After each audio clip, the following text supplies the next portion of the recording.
Hello ஹாய்ங்க வணக்கங்க.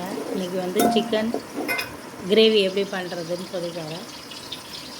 எண்ணெய் ஊற்றி வெங்காயத்தை போட்டு நல்லா வணக்கிக்கோங்க. சேனலை சப்ஸ்கிரைப் பண்ணி வச்சுக்கோங்க. இஞ்சி பூண்டு போட்டு அதோடு சேர்த்து வணக்கிக்கோங்க. சப்ஸ்கிரைப் பண்ணி வச்சுக்கிட்டா தான் நான் போடுற ஒவ்வொரு டிஷ்ஷும் உங்களுக்கு வந்து சேரும்.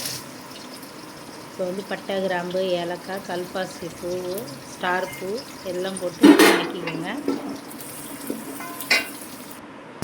நல்லா வணங்கினதுக்கப்புறம் தக்காளியை சேர்த்துக்கோங்க. நல்லா தக்காளியை சேர்த்து நல்லா வணக்கிக்கோங்க. வணக்கிட்டு அரைச்சிக்கோங்க. இப்போ பாத்திரத்தை அடுப்பில் வச்சுக்கோங்க. எண்ணெய் ஊற்றிக்கலாம். எண்ணெய் காஞ்சதும் பட்டை, கிராம்பு, ஏலக்காய் போட்டு தாளிச்சுக்கோங்க.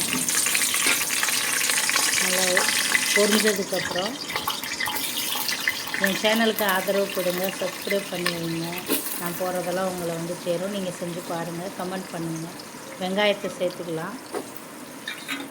பச்சை மிளகா, வெங்காயம் போட்டு நல்லா வணக்கிங்க. கருவேப்பிலை போட்டு வணக்கிடுங்க. நல்லா வணக்கிக்கோங்க.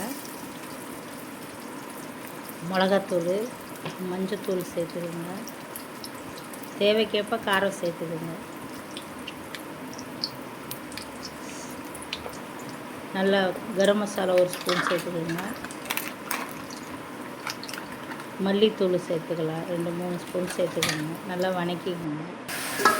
சிக்கனை போட்டு நல்லா வணக்கிட்டு நல்லா அரை வேக்காடு வெந்ததுக்கப்புறமா நம்ம அரைச்சி வச்சுருக்க விழுதை சேர்த்துக்கலாம்.